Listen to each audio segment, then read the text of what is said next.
Hey, what is up, everybody? This is Stevie Breach coming to you here tonight. We're talking all about the WWE Money in the Bank 2015 pay-per-view. Basically, the show was tonight. Everyone was gathered around the WWE Network. Everybody was sitting at home checking this out. I did miss the start of the show with the huge Dusty Rhodes,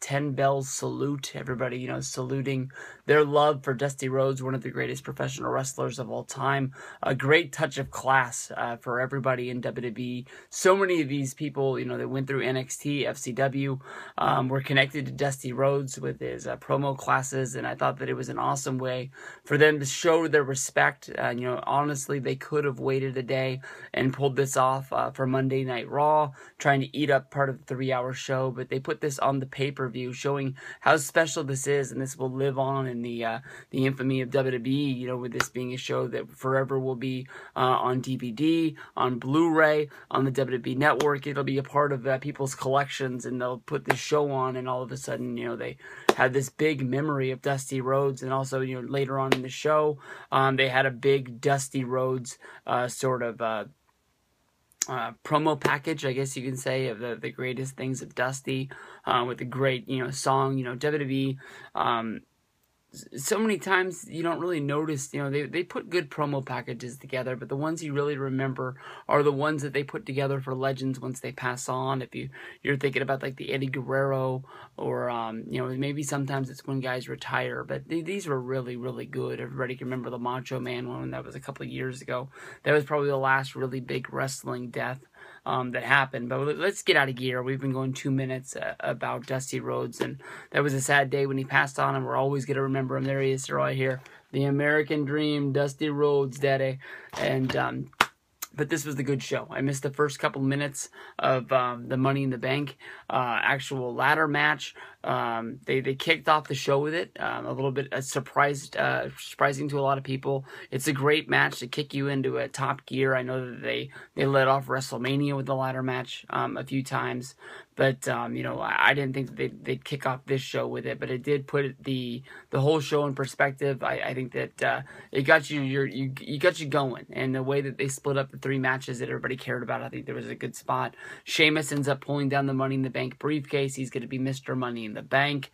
This match also set up Roman Reigns to go up against Bray Wyatt.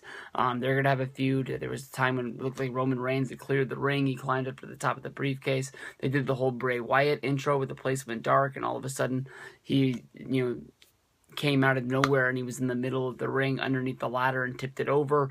I thought that Bray Wyatt had a very cool look, wearing sort of like a leather apron. It looked like he was out butchering meat or something like that. But that match has already been named for Battleground. I don't think it's the best match for either one of these guys, and I don't think it's a great spot for them to be in, but we'll see what goes.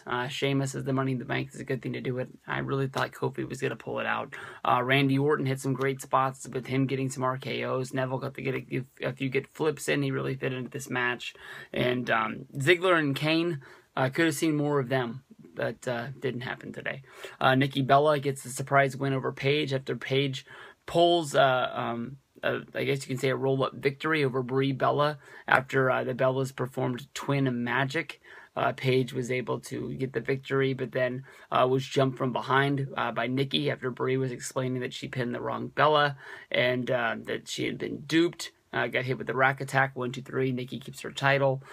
Big Show and Ryback had a match that was interrupted by The Miz, who feels like he was slighted from the Intercontinental Championship. So I look forward to some sort of a 3-way at Battleground as well.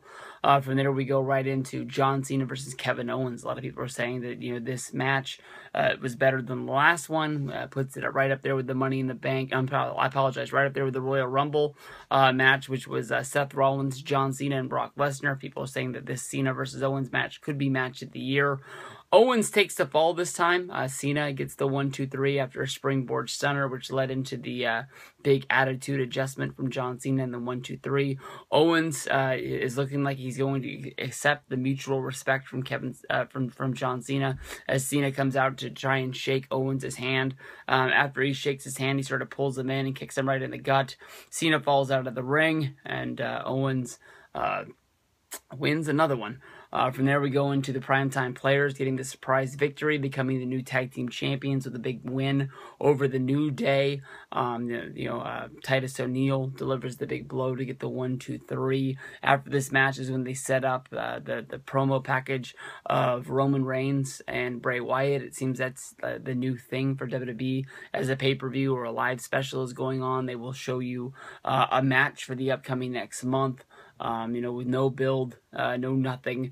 How, WWE's commissioner or whoever's in charge, maybe it's the Authority, Stephanie McMahon, Triple H, they see the wrongdoing of Roman and Bray Wyatt in the opening match, and they find a way to drop some papers and get this signed. I don't know. That's the kayfabe way of thinking of everything's going down, but I don't know how that plays in to how they would do this in real life, but it is what it is. No build. They've already announced the match, Monday Night Raw tomorrow. We'll see what happens. Then we go to Rollins and Ambrose in the ladder match for the World Heavyweight title. Both of the competitors climbed up to the top of the ladder.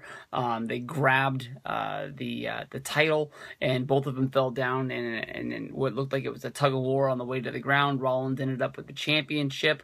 Rollins becomes the champion. Ambrose gets slighted, and maybe they can do another match out of this because these guys really did deliver. They really did step up. If you've watched the Shield Blu-ray documentary, sort of setting extra bonus features and matches and things like that, you can tell that these guys have wrestled 1,000 times. Not only that, they've been on the road. They've wrestled in 6-man tags. They've wrestled in regular tags. They knew each other about inside and out. Plus, they went through daily training in FCW together. So, really, really good match from these guys, Rollins and Ambrose, in their second main event. Of course, the last one would have been the Hell in the Cell, when Ambrose was about to get the win over Rollins, when Bray Wyatt interrupted that match, and Bray Wyatt would then go on to have a feud with Ambrose over the next couple of months that took up October, November, December, with them having Halloween matches, Christmas matches, Thanksgiving matches. They had a tribute to the troops match. Very, very long, very, very bad, very, very forgettable feud from Ambrose and Bray. Rollins, 1 year later, after this feud starts with the breakup of the Shield, Rollins is still going strong. He's the champ. He's the man. Going on to Monday Night Raw, it looks like Rollins is going to be going up against Brock Lesnar, with Brock making his return to Monday Night Raw. So Rollins probably shaking in his boots, even though he's glad he's champion right now.